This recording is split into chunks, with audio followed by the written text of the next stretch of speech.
3 days after Veronica's office confrontation, headlines erupted. Scandal in the Bransford Empire. Secret land deals uncovered.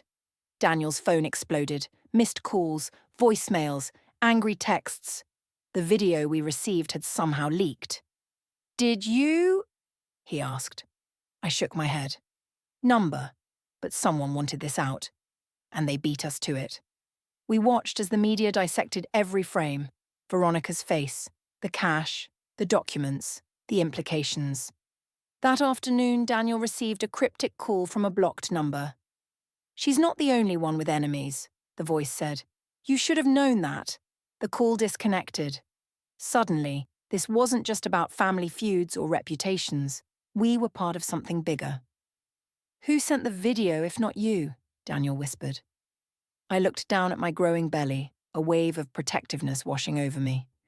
"Someone who wants the Bransfords to fall," I said. "And they're using us to do it." Daniel's father arrived that evening, alone, no entourage, no smug expression, just tired eyes and a quiet knock on our door. "I need to talk," he said. We let him in. He sat awkwardly, like the couch might bite him. "That video, it's just the beginning." Daniel raised an eyebrow.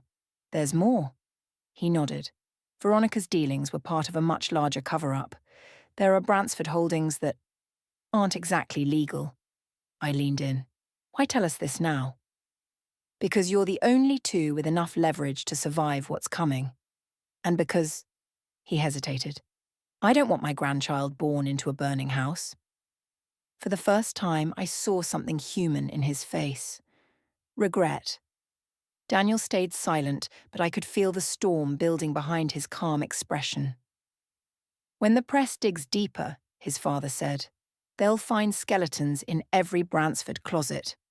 "Then maybe it's time they're found," I said, but I wasn't ready for the skeleton with my name on it.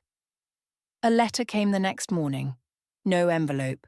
Just folded paper slipped under our door again. This one wasn't a threat. It was a confession. From my father, Richard Monroe. He knew the Bransfords. Knew them well. "Ava, if you're reading this, then the past is catching up to all of us. Decades ago, the Bransfords and I were business partners. We built empires together. But I walked away when things turned dark. I feared they'd come after you if they knew who you were. That's why I changed your name." I read it twice, then again. The truth twisted in my chest. They'd known me all along, just not my face. "I was born into this fight," I whispered. "Not married into it." Daniel took my hand. "Then maybe it's time you finish what your father started." And I knew exactly where to begin. The Bransford estate looked different this time. Quieter, colder, as if even the walls were holding their breath. They had called a meeting. Every major member of the Bransford lineage gathered around a long oak table, pearls, Rolexes, sharp suits, and sharper tongues. And there we were. Me, in a simple blouse. Daniel, in jeans. Unbothered. Veronica was absent, likely hiding from the media frenzy, but his father stood and cleared his throat. "It's time we discuss the future of this family." He looked at me. At the center of that future is Ava. A murmur of disbelief rippled across the room. He continued, "She is a Monroe. But more than that, she is the only one among us who didn't run when things got hard." Aunties gasped, cousins sneered. I stood. "I'm not here to take over. I'm not here for power. I'm here because my child deserves to know the truth. And the truth is, this family is rotting from the inside." Silence, until someone clapped. Daniel's grandfather. "The girl's right," he said. "We need to clean house. And we start by naming her as the next Bransford trustee." I blinked. What? The vote wasn't immediate. Debates were held. Papers were drawn. Some of them fought like animals behind closed doors. But the tide had turned. I wasn't just the girl with scuffed boots anymore. I was a legacy. A lion in sheep's clothing. The day of the vote, I sat with Daniel on the same steps we had walked in on so many months ago. "Whatever happens," he said, "you already won." I nodded. "But I'm not done yet." The results came in 10 for, 4 against. I was voted in, officially, the new trustee of the Bransford Family Trust, with authority to oversee operations, clean up corruption, and protect what mattered. Daniel kissed me softly. Guess they finally saw you. I smiled. Number, they saw what I wanted them to see. And as the sun set behind the estate, I felt the baby kick. A new legacy had begun. The appointment brought with it more than just power. It brought scrutiny, papers to sign, assets to review, and one clause buried deep in the Bransford Trust documentation. All future heirs must pass DNA verification to confirm legitimate bloodline succession. Daniel read it out loud, his brow furrowed. What the hell is this? They want proof, I said flatly, that the child I'm carrying is yours, a Bransford. It was insulting, dehumanizing. And it wasn't just about the baby. It was about control, about undermining me. Daniel's face darkened. We're not doing this, but I shook my head. Yes, we are. Why? Because we've come this far. Let them try. Let them put it on paper. Because when that test comes back, and the results prove everything, it'll be one more nail in their coffin of doubt. So we submitted the sample, and waited. A week passed, then 10 days. Finally, an email arrived from the lab. Subject: Bransford Verification Report. Daniel opened it. He read the results silently, then turned to me with a confused look. Ava, he said slowly, we need to talk. Daniel handed me the report. I scanned it, then stopped cold. There were 2 results. DNA match confirmed. Fetus is biologically Daniel Bransford's child. But underneath, a secondary note. Parental markers indicate Ava Monroe shares partial DNA with a member of the Bransford family line. What does this mean? I whispered.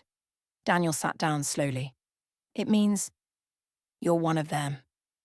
It didn't make sense. I was adopted, I said. I was raised by Richard Monroe since I was a baby. Daniel's eyes were wide. But your biological family, it's here. A cold chill ran through me. Pieces of the past swirled. The way Daniel's grandfather looked at me, the vote, the way his father hesitated. They knew.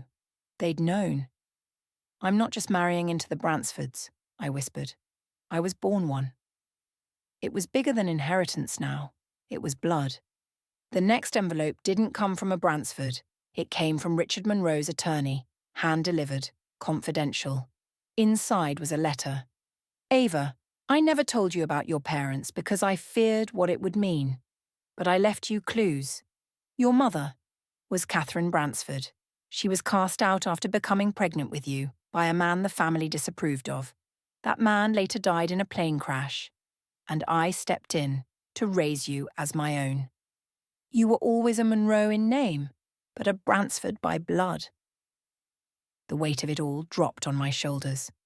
I'd spent months fighting for a seat at a table I already belonged to, and they'd buried it, hidden me.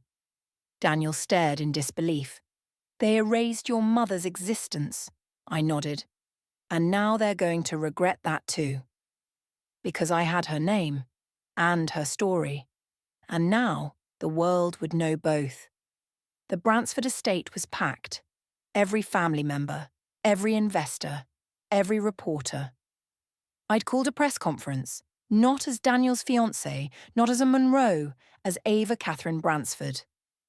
I stood in front of the podium, bump visible beneath a sharp white blazer, calm, steady, ready.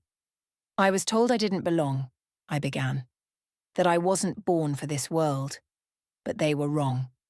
I held up the letter from Richard Monroe. This proves who I am, but it's not my name that matters.